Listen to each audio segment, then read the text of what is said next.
सिद्धेभ्यः जय श्री ओम नमः सिद्धेभ्यः जय श्री ओम नमः सिद्धेभ्यः नमो अरहन्ताणं नमो सिद्धाणं नमो आयर्याणं नमो उवज्झायाणं नमो लोये सौवसाहूणम्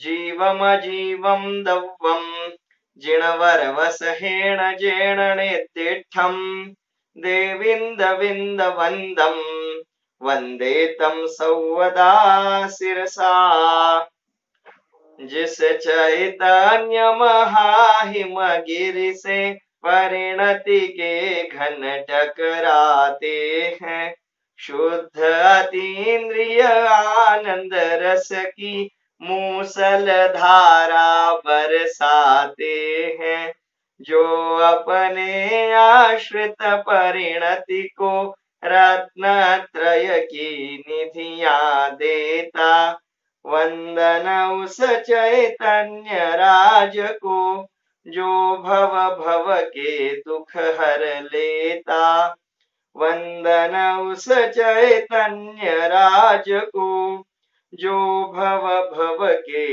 दुख हर लेता।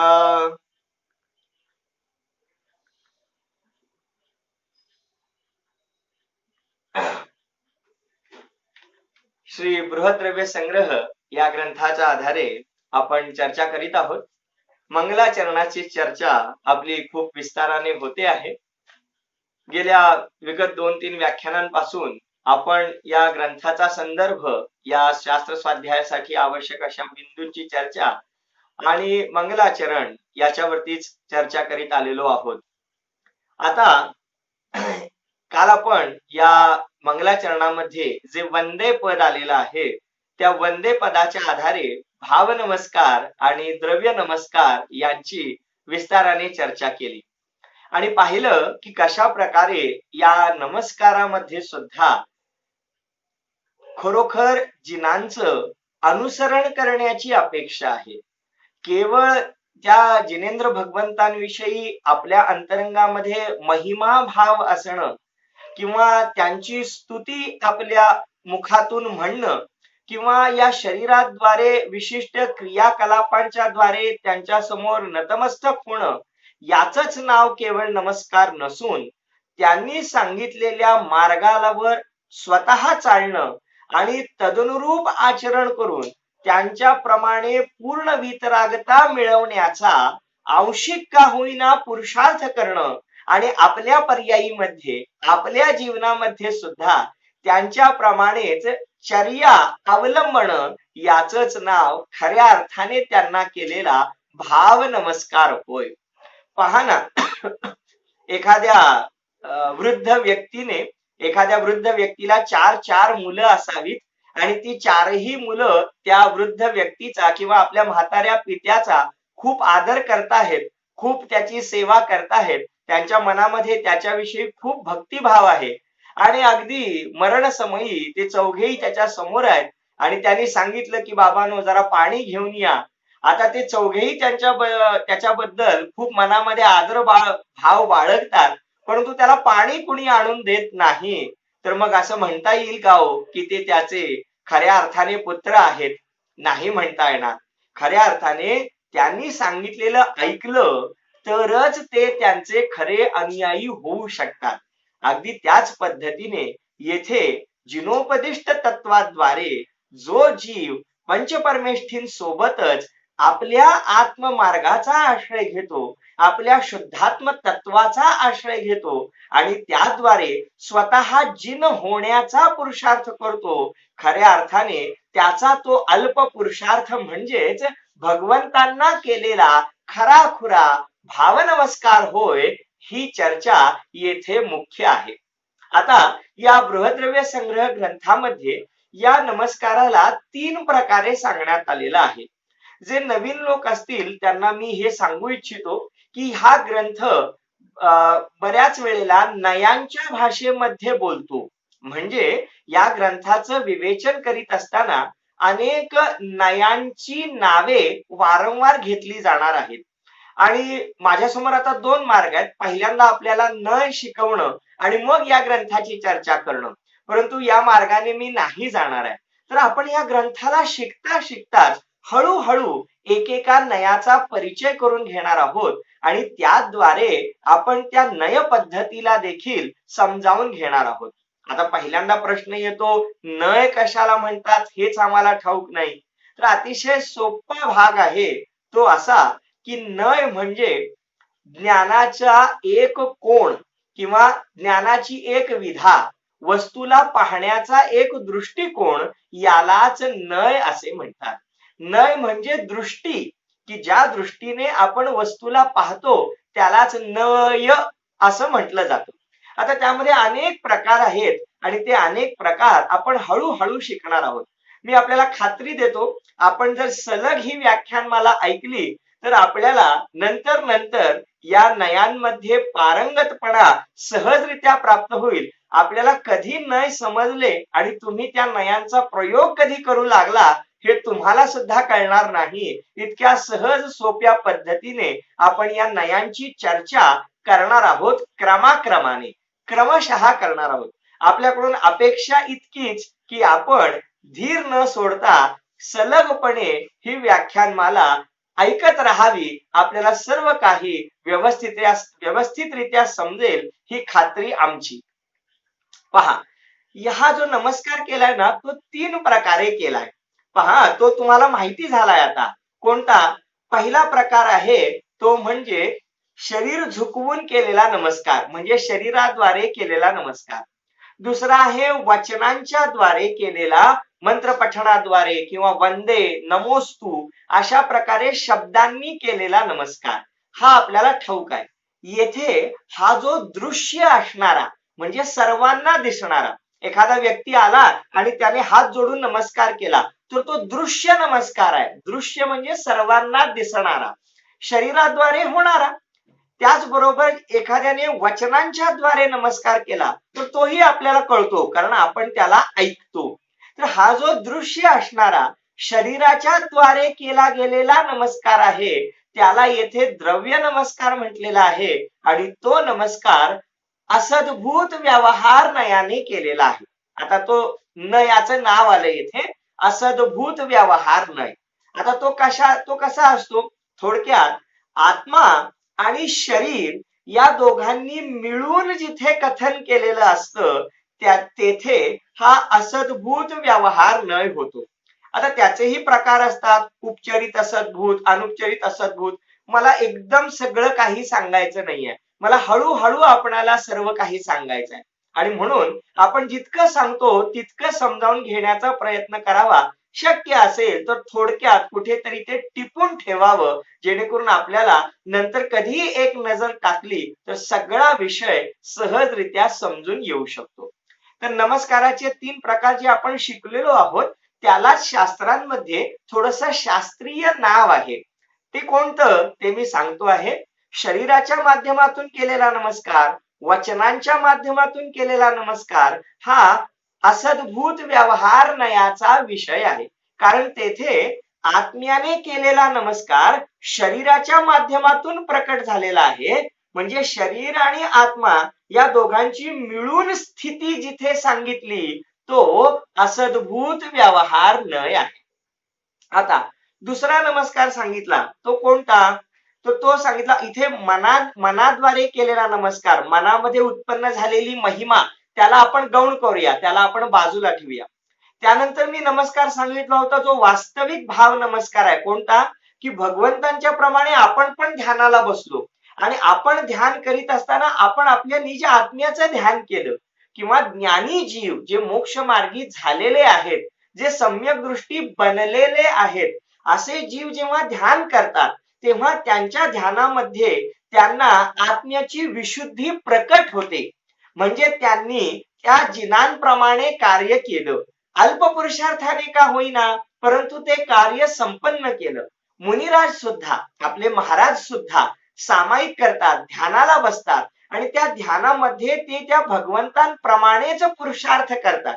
हा, त्यांचा पुरुषार्थ तितका उग्र नसतो, तीर्थंकरांप्रमाणे भगवंतांप्रमाणे उग्र नसतो, थोडासा कमी असतो. म्हणून तर ते मुनी आहेत आणि अजून भगवान बनणार आहेत.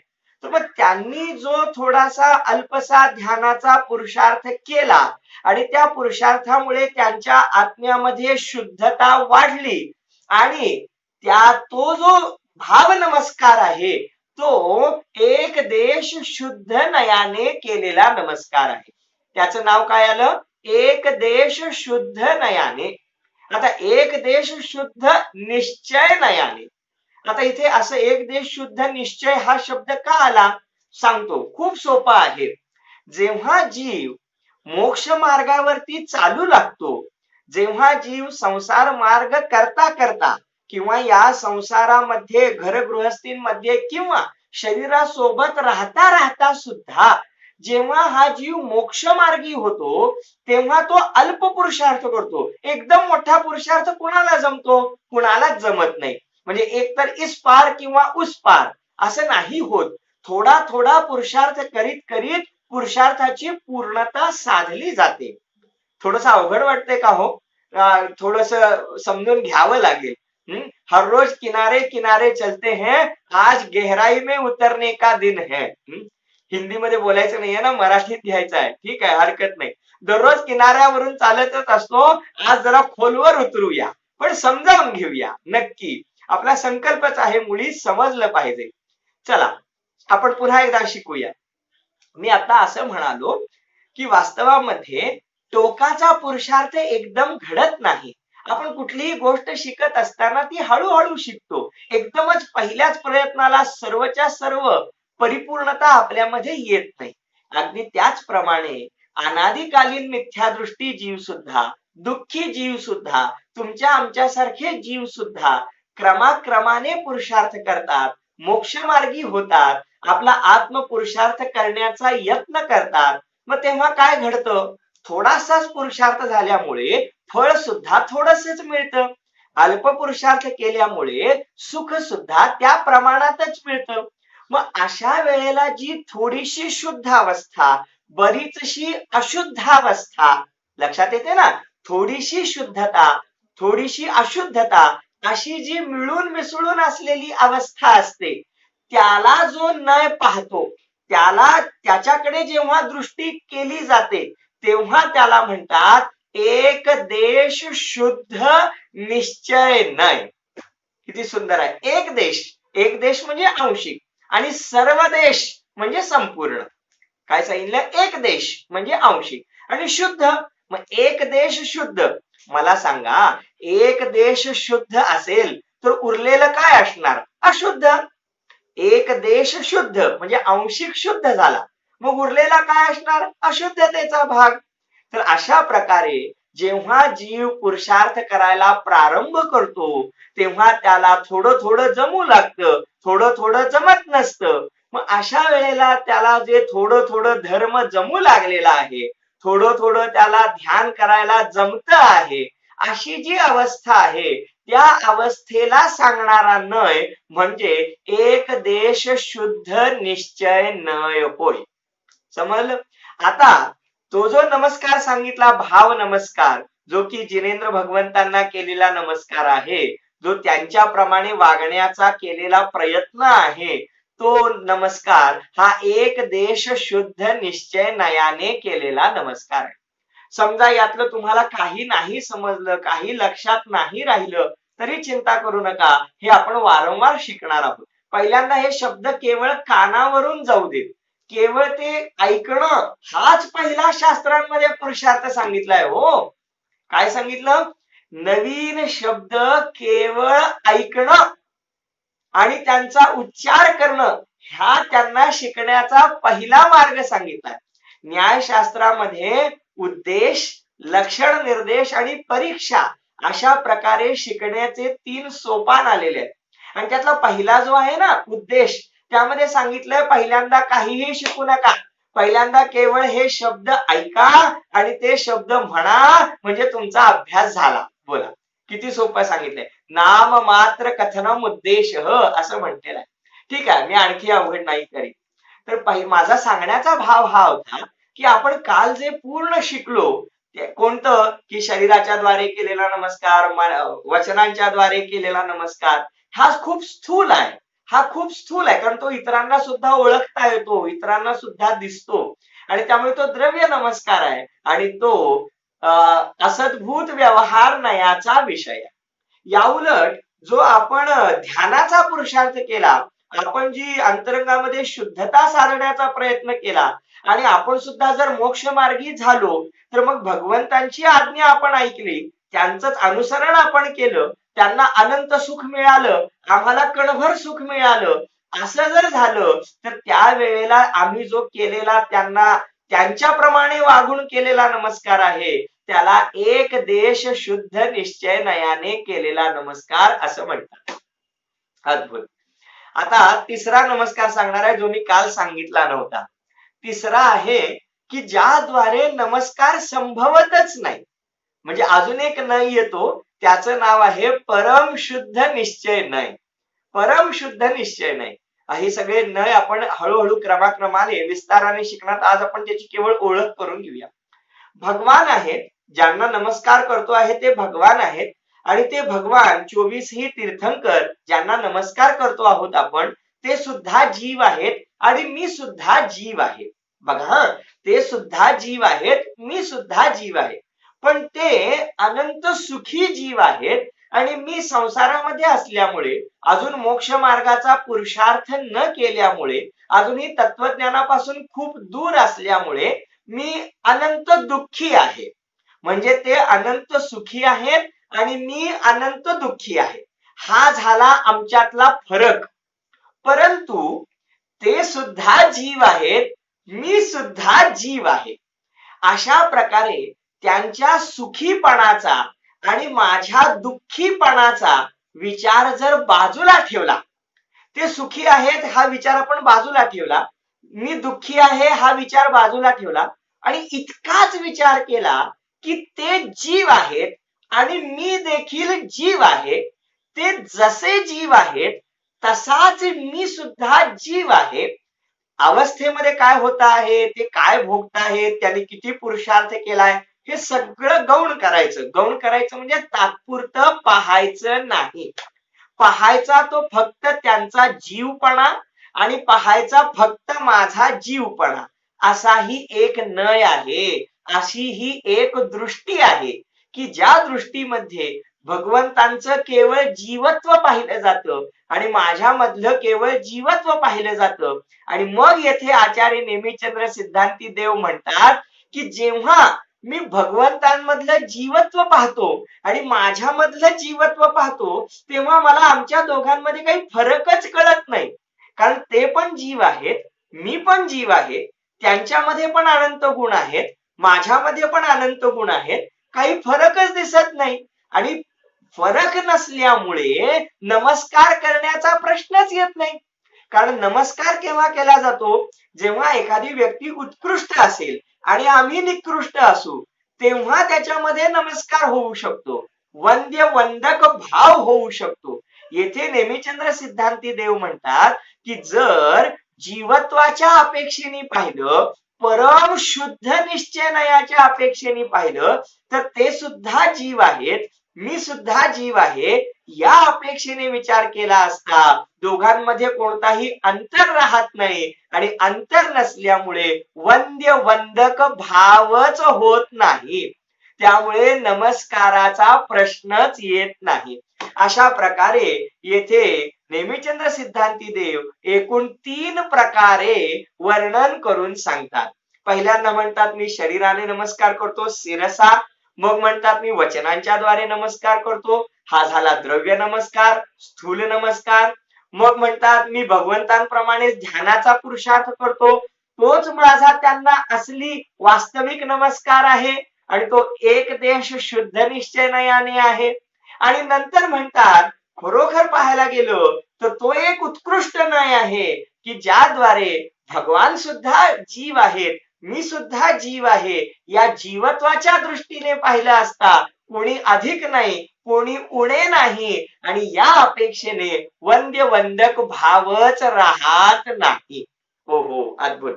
येथे भगवंतांचा अविनय नाहीये बरं का, येथे भगवंतांची कोणतीही अविनय नाहीये, येथे समजून घेण्याचा भाग आहे. हे जर समजून नाही घेतलं तर आपल्याला नेमिचंद्र सिद्धांती देवांचं हृदय नाही समजणार, त्यांच्या अंतरंगातली भावना कळणार नाही, कारण हे सर्व नय या शास्त्रांची भाषा आहेत. बोला, माझं मूल आहे ते अ आ इ ई शिकलंच नाही, क ख ग घ शिकलंच नाही, तर त्याला पुस्तक वाचता येईल का? एखाद्या व्यक्तीने ABCD शिकलेच नाहीत तर त्याला इंग्रजी पुस्तक वाचता येईल का? नाही येणार. का नाही येणार? कारण ती पुस्तकं त्या त्या भाषेमध्ये लिहिलेली आहेत. जी ती भाषा शिकल्याशिवाय आपल्याला ते ग्रंथ, ती पुस्तकं वाचता येणं शक्य नाही. अगदी त्याचप्रमाणे आपले हे सगळे जिनशास्त्र नयांच्या भाषेमध्ये लिहिलेले आहेत. कोणती भाषा? नयांची भाषा.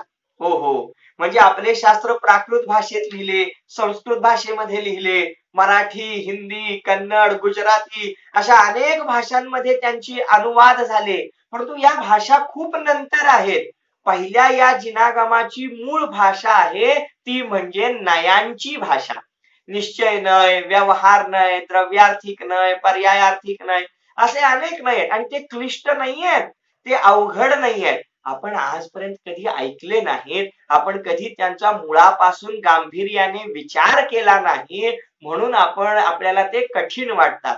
पण वास्तविक पाहिलं तर ते कठीण नाहीये. म्हणूनच म्हणतो आहे आपण क्रमाक्रमाने या सर्व गोष्टींचा निश्चितच अभ्यास करत जाऊया. तर आपण जे 3 बाबी पाहिल्या आता, की त्यामध्ये पहिल्यांदा तर आपण असद्भूत व्यवहार नयाने शरीराद्वारे आणि वचनांच्या द्वारे नमस्कार केला.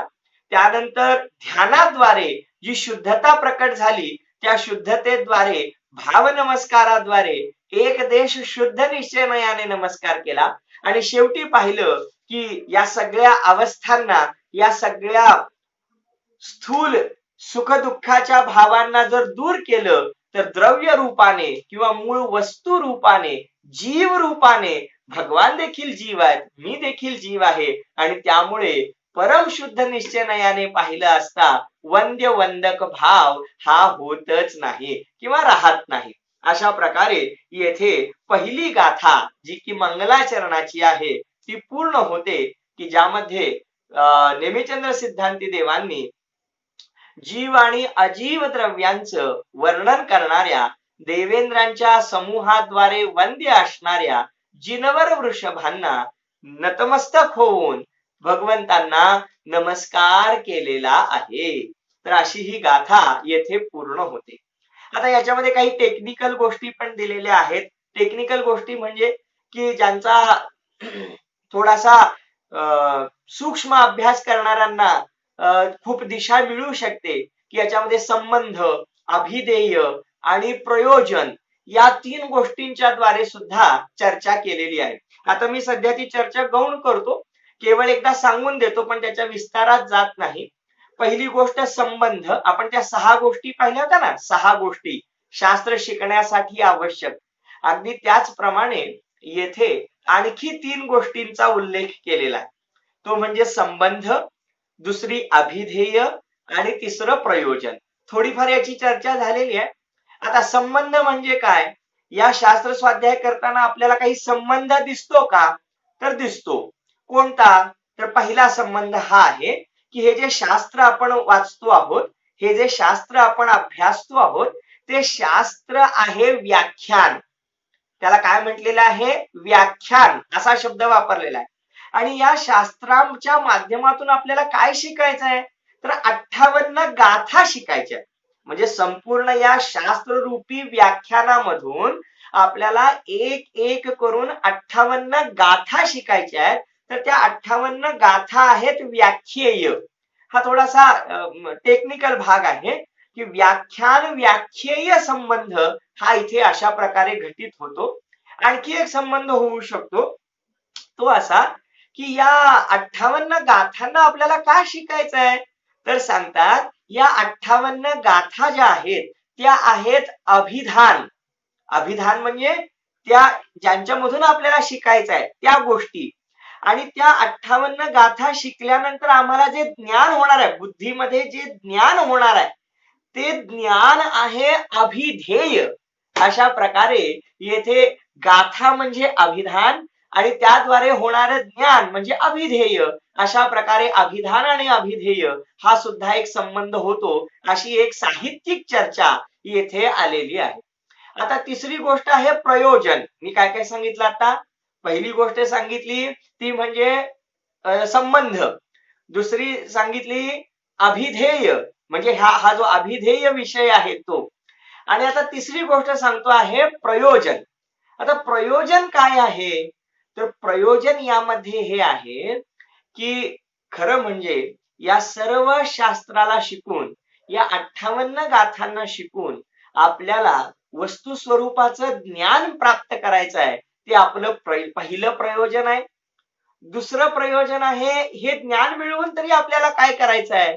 तर आपल्याला सुद्धा ज्ञानी जीवांप्रमाणे, रत्नत्रय संपन्न जीवाप्रमाणे आणि त्यानंतर मुनिराजांप्रमाणे आंशिक सुखी व्हायचंय, आनंदी व्हायचंय, सुखाच्या मार्गामध्ये स्वतःला झोकून द्यायचंय, आनंदाचा उपभोग घ्यायचा आहे. तर ते आपलं दुसरं प्रयोजन आहे. आणि तिसरं प्रयोजन, या सुखाची परिपूर्णता साधून अनंत काळासाठी अरिहंत आणि सिद्ध भगवंतांप्रमाणे सदा काळासाठी आपल्याला त्या सुखसागरामध्ये निमग्न व्हायचं आहे. हे आपलं तिसरं प्रयोजन होय. हा, इथे बरोबर सांगितलेलं आहे. अभिधेय म्हणजे अभिप्रेत म्हणता येईल का? हो, नक्की म्हणता येईल, काही हरकत नाही. तर येथे संबंध, अभिधेय आणि प्रयोजन अशा प्रकारे 3 गोष्टी सांगितलेल्या आहेत आणि त्याच्याद्वारे सुद्धा येथे चर्चा केलेली आहे. आता आपण दुसऱ्या गाथेला प्रारंभ करणार आहोत.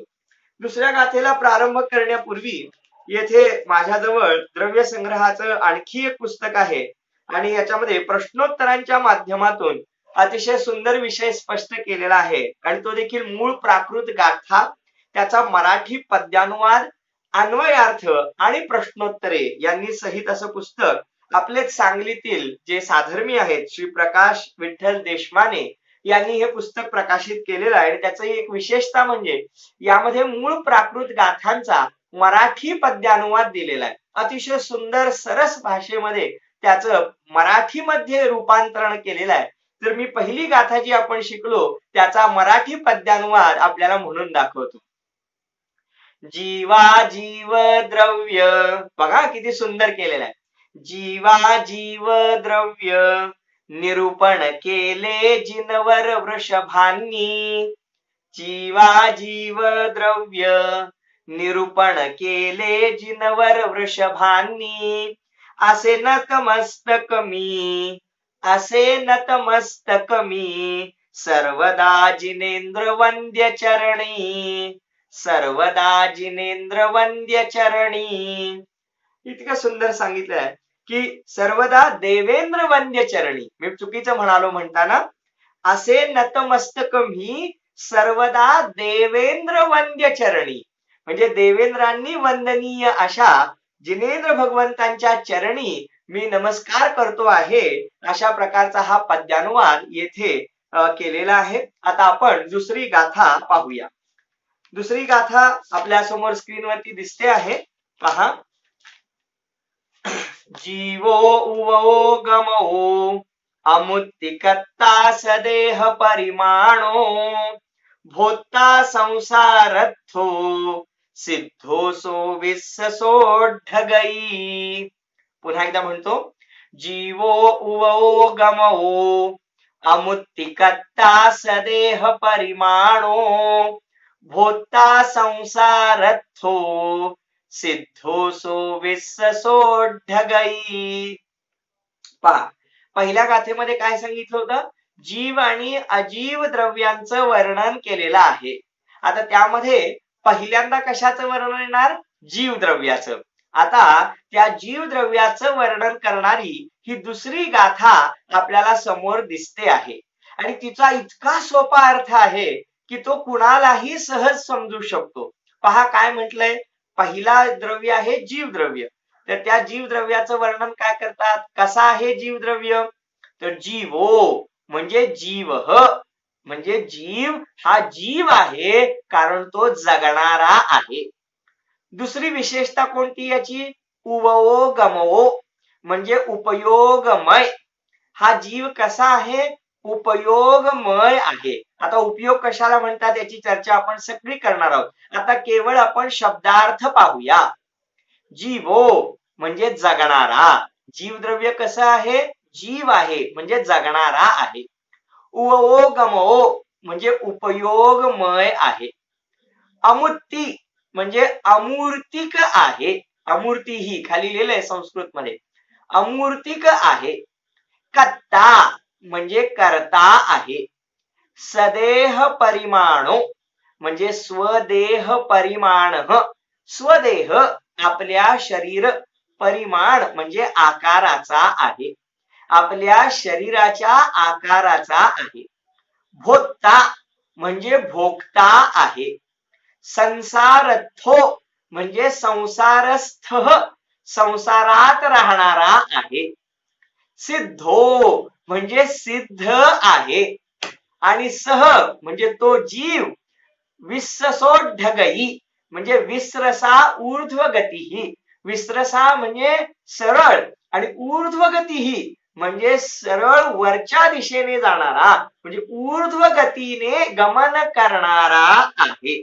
अशा प्रकारे येथे जीवाच्या एकूण 9 विशेषता सांगतात. पहा, जीव म्हणजे जगणारा, उपयोगमय म्हणजे उपयोगाने सहित, अमूर्ती म्हणजे अमूर्तिक, कर्ता म्हणजे कर्ता, सदेह परिमाणो म्हणजे आपल्या शरीराच्या आकारा इतका, भोक्ता म्हणजे भोक्ता, संसारथो म्हणजे संसारात राहणारा, सिद्धो म्हणजे सिद्धांप्रमाणे सिद्ध आणि विस्रसा म्हणजे सहजरित्या स्वभावाने आपल्या नैसर्गिक रीतीने, ऊर्ध्वगती ही म्हणजे ऊर्ध्वगमन करणारा आहे. सरळ वरच्या दिशेने जाण्याचा स्वभाव ठेवणारा आहे.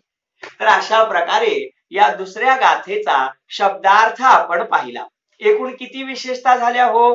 मोजल्या का आपण? जीव जगणारा 1, उपयोगाने युक्त 2, अमूर्तिक 3, कर्ता 4, आपल्या शरीराच्या आकाराचा 5, भोक्ता 6, संसारी 7, सिद्ध 8 आणि स्वभावाने ऊर्ध्वगमन स्वभावी अशा प्रकारे 9. तर एकूण या दुसऱ्या गाथेमध्ये जीवाच्या 9 विशेषता सांगितलेल्या आहेत. पहा, आणि मी आता या दुसऱ्या गाथेचा अर्थ करताना तुम्हाला खूप विस्ताराने सांगणार नाहीये. का सांगणार नाहीये? कारण पुढच्या ज्या 9 गाथा आहेत ना, 9 गाथा पुढे येणाऱ्या, त्या सर्व या एक विशेषतेला विस्ताराने सांगणाऱ्या आहेत. म्हणजे ही झाली दुसरी गाथा. तिसऱ्या गाथेमध्ये जीव या पदाचं विश्लेषण येणार आहे. चौथ्या गाथेमध्ये उपयोगमय याचा विशेष सांगणार आहे. 5व्या गाथेमध्ये अमूर्तिक. अशा प्रकारे पुढच्या गाथेमध्ये पुढच्या जीवाच्या विशेषतांचं वर्णन विस्ताराने येणार आहे. त्यामुळे आपण या गाथेमध्ये या 9 विशेषतांचा सामान्यपणे अभ्यास करणार आहोत. चला सुरू करूया या दुसऱ्या गाथेला. काय सांगतात पहा. पहिली विशेषता सांगतात हा जीवात्मा कसा आहे.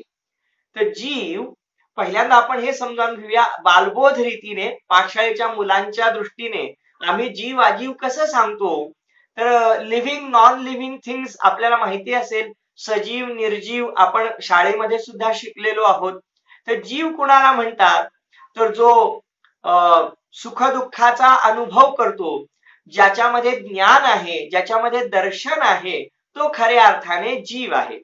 आणि ज्याच्यामध्ये ज्ञान नाही, ज्याच्यामध्ये दर्शन नाही, ज्याच्यामध्ये जो सुख दुःखाचा अनुभव करू शकत नाही, वास्तवामध्ये तो अजीव आहे. किती साधी सरळ सोपी व्याख्या आहे की जो जगतो, जो ज्ञान दर्शनाने युक्त आहे, जो जाणतो पाहतो, जो सुख दुःखाचं वेदन करतो, तो जीव आहे. आणि जो जाणत नाही, जो पाहत नाही, जो ज्ञान दर्शनाने रहित आहे, जो सुखदुःखाचं वेदन करीत नाही, सुखदुःखाचा अनुभव करीत नाही, त्यालाच अजीव असे म्हणतात. मग आता सांगा बरं, तुम्ही आणि मी सुखदुःखाचं वेदन करतो की नाही? तुम्हाला मला सुखदुःख होतं की नाही? अहो फार सोपं आहे. कोणी आपल्याला काही म्हटलं, काही आपल्याला बोललं, तर बोला आपला मूड राहतो का? आपली मनस्थिती राहते का? नाही. आपल्याला लगेच निराश व्हायला होतं. आपण लगेच खट्टू होतो. कुणी 4 शिव्या घातल्या तर आपल्याला क्रोध येतो. बोला. हे सुखदुःखाचं वेदन तर आपल्याला सहजरित्या अनुभवता येतं. तर या प्रकारे आपण पाहतो, की कोणताही जीव असू दे, मग तो नरकातला नारकी असू दे, नाहीतर सिद्ध भगवंतांचा मुक्त झालेला जीव असू दे. तर हे सर्व जीव एकतर सुखाचं वेदन करतात किंवा दुःखाचं वेदन करतात आणि म्हणून सुख दुःखाचं वेदन हे प्रत्येक जीव करतच असतो आणि म्हणून ते त्या जीवाचं लक्षण आहे. जीव जाणतो, जीव पाहतो, जाणायचं काम हा जीवात्मा कधीही थांबवत नाही. अगदी झोपेमध्ये सुद्धा जाणायचं काम सुरूच असतं. बोला ना, स्वप्न पडतात, आपण स्वप्नामध्ये सुद्धा जाणण्याची क्रिया करतो. डास इत्यादी चावतात, त्यांना आपण बाजूला करतो. तर अशा प्रकारे झोपेमध्ये सुद्धा ज्ञानाचा व्यापार थांबत नाही. तर अशा प्रकारे जाणणारा पाहणारा, ज्ञानदर्शनाची शक्ती ठेवणारा आणि सुखदुःखाचं वेदन करण्याची सामर्थ्य असणारा असं जे द्रव्य तुम्ही आणि मी आहोत, त्यालाच जीव द्रव्य म्हणतात. आणि बाकीच्या सर्व वस्तू ज्या पुद्गलाच्या आहेत म्हणा किंवा ज्या आपल्या आजूबाजूला दिसतात, की ज्या स्पष्टपणे सुखदुःखाचं वेदन करीत नाहीत, घर, भिंत, दगड, विटा, माती, हे जे पदार्थ आपल्याला दिसतात वास्तवामध्ये हे अजीव आहेत, कारण यांच्यामध्ये जीव नाही, यांना ज्ञानदर्शन नाही, हे सुखदुःखाचं वेदन करीत नाहीत. तर अशा प्रकारे येथे जीव आणि अजीव द्रव्यांचं वर्णन करण्याची प्रतिज्ञा केली होती. त्यापैकी पहिलं जीवद्रव्य, त्या जीवद्रव्याचं वर्णन करणारी ही आता दुसरी गाथा आहे आणि त्याच्यामध्ये पहिलं विशेषण दिलेलं आहे जीव, जीवो. मग जीव कोणाला म्हणतात? तर येथे त्याचं वर्णन केलेलं आहे, जगणारा तो जीव. काय सांगितलं? जगणारा तो जीव. जो जगतो त्याला जीव म्हणतात. मग जो जगतो म्हणजे ज्याच्यामध्ये चैतन्य आहे. चैतन्य असेल तर जीव, तर तो पदार्थ जगू शकतो. ज्याच्यामध्ये चैतन्यच नाही, ज्ञान दर्शन नाही, तो पदार्थ जगू पण शकत नाही. तर त्याचंच नाव आहे जगणं. अहो काय अद्भुत आहे. तुम्ही आम्ही जगतो आहोत, कारण तुमची आणि आमची काळानुरूप जी जी दशा होते आहे, ती दशा होत असताना आपण त्या अवस्थेला जाणू शकतो, अनुभवू शकतो. याचंच नाव आहे जगणं. आणि याउलट विश्वातले अनेक अचर पदार्थ, विश्वातले अनेक अजीव पदार्थ, की ज्यांची अवस्था तर होते आहे, ज्यांच्यामध्ये परिणमन होत आहे, ज्यांच्यामध्ये काळानुरूप बदल तर होत आहेत, परंतु त्या बदलांना ते स्वतः जाणू शकत नाही, ते स्वतः अनुभवू शकत नाहीत. याचंच नाव आहे त्यांचं न जगणं. वाह, काय सुंदर आहे. तुम्ही म्हणाल याच्यात वाह म्हणण्यासारखं काय आहे, टाळी वाजवण्यासारखं काय आहे? समजलं तर आल्हाद झाल्याशिवाय राहत नाही. उदाहरणार्थ एक कागद घेतला, तो अजीव आहे, त्याच्यामध्ये ज्ञान नाही, दर्शन नाही, काही नाही, आणि तो कागद असा फाडला, त्याचे 2 तुकडे केले. आता काय झालं? तर त्या कागदाचे 2 तुकडे झाले. मी काय केलं? तर त्याला कागदामध्ये पकडलं आणि असे त्याचे 2 तुकडे केले. तर मी माझ्या हातांची अशी अवस्था केली ना, मी अशी त्याची माझं बदल केला की नाही, मी क्रिया केली की नाही? कोणती क्रिया केली? हाताद्वारे कागद फाडण्याची क्रिया केली. आता पहा, मी हातांद्वारे जेव्हा कागद फाडण्याची क्रिया केली, तेव्हा ती क्रिया केलेली मला कळालं, मला समजलं, मी त्याचं ज्ञान केलं, कारण मी जीव आहे आणि म्हणून माझ्या त्या क्रियेला जगणं म्हणता येतं. परंतु जेव्हा त्या कागदाचे 2 तुकडे झाले, तेव्हा त्या कागदाचे 2 तुकडे होणे रूप क्रिया तर झाली, परंतु ती कागदाला समजली नाही. त्या कागद रूपी वस्तूला ज्ञान झालं नाही आणि म्हणून त्या वस्तूचं परिणमन, वस्तूची जी क्रिया झाली त्याला जगणं म्हणता येत नाही. ओहो, आपण जगतो आहोत, पण त्या जगण्याचा अर्थ काय तो पहिला समजून घ्यावा लागेल. वा, काय जैनाचार्यांची महाकृपा आहे की ते आपल्याला जीवन जगत असताना त्या जगण्याचा अर्थ समजावून सांगतात. ते म्हणतात, डोळे उघडून पहा जरा आजूबाजूला, तुझ्या असं लक्षात येईल की तुझ्यामध्ये सुद्धा बदल होत आहे. कारण काळ धावतो आहे, काळ कोणासाठी थांबलेला नाही, है ना. काळाचं परिणमन सदा काळ सुरू आहे. बोला. म्हणतात ना की काळ मागे लागला, थांबला तो संपला. मग काळ मागे लागला, काळ हा सदा सर्व काळ धावतो आहे. त्यानुसार प्रत्येक वस्तूमध्ये चेंज होतो आहे, प्रत्येक वस्तू बदलते आहे. नव्या वस्तूची जुनी वस्तू होते, जुनी जीर्ण शीर्ण होते, तुटते फुटते, मातीत मिसळून जाते. लहान मुलाचा तरुण होतो, तरुणाचा वृद्ध होतो, वृद्ध मरून जातो. हा जो चेंज आहे काळानुरूप तो सुरू आहे आणि तो सर्वच वस्तूंमध्ये सुरू आहे. परंतु काही वस्तूंना तो बदल होताना जाणण्यात येतो, अनुभवण्यात येतो. त्या वस्तूंचं ते तर जगणं आहे. आणि काही वस्तूंमध्ये बदल तर होतो आहे, परंतु त्या वस्तूंना ते जाणवत नाही, त्यांच्या ते अनुभवण्यात येत नाही. म्हणून त्या वस्तूंना त्या जगता आहेत असं म्हणता येत नाही. म्हणजे वस्तूमध्ये बदल होणं आणि तो बदल त्याच वस्तूला कळणं आणि त्या वस्तूच्या अनुभवण्यात येणं, याला त्या वस्तूचं जगणं म्हणतात. आणि वस्तूमध्ये बदल होत असेल, तो त्या वस्तूला ध्यानात येत नसेल, अनुभवण्यात येत नसेल, तर ती वस्तू अजीव आहे, ती वस्तू जगू शकत नाही, असा निर्वाळा येथे जैनाचार्य सांगतात. आणि म्हणून म्हणतात, या विश्वातील प्रत्येक वस्तू परिणमनशील आहे, या विश्वातील प्रत्येक वस्तूमध्ये बदल होतो आहे, पण प्रत्येक वस्तूचं बदलणं जगणं नाही आहे. ज्या वस्तू स्वतःमध्ये होणाऱ्या बदलाला जाणू शकतात, अनुभवू शकतात, त्याच वस्तूंच्या त्या बदलण्याला जगणं म्हणता येतं. आणि म्हणून तुम्ही आम्ही ज्ञानाने संपन्न आहोत, तुम्ही आम्ही जाणू पाहू शकतो, तुम्ही आम्ही सुखी दुःखी होऊ शकतो, आपलं जे काय परिणमन आहे ते आपल्याला कळतं. आपलंच काय, आपल्याला दुसऱ्यांचं पण परिणमन कळतं, आपल्याला आजीव जीवा द्रव्यांचं पण परिणमन कळतं. इतके आपण शहाणे आणि हुशार आहोत, आपल्यामध्ये एवढं ज्ञान आहे, म्हणून आपल्या या परिणतीला जगणं म्हणतात. आणि म्हणून इथं जीवाचं लक्षण केलेलं आहे, जो जगतो त्याला जीव म्हणतात. मग जगणं अर्थात कळालं का, की आपलं परिणमन होत असताना आपल्याच लक्षात येणं, आपलं परिणमन होत असताना सुखदुःखाला भोगणं, यालाच जगणं म्हणतात. आणि म्हणून जीवाची पहिली व्याख्या केलेली आहे, जो जगतो त्याला जीव म्हणतात. मग आपण सगळेजण काय करतो आहोत, जगतो आहोत. पण ह्या जगण्याचं स्वरूप काय आहे, हे जगणं म्हणजे नेमकं काय, काय त्याचे सुद्धा प्रकार असतात का? होय, जगण्याचे 2 प्रकार असतात.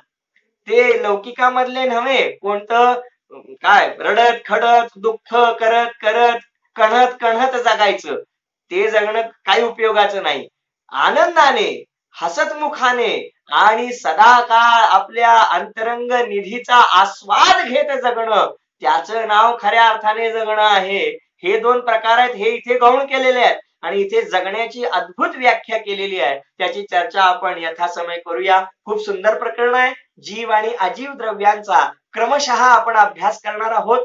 थोडा काळ आपण धीर धरून अशा प्रकारे स्वाध्यायामध्ये संलग्न राहावं आणि आपल्या आत्मकल्याणाचा मार्ग प्रशस्त करावा, या मंगल भावनेसहित ओम नमः.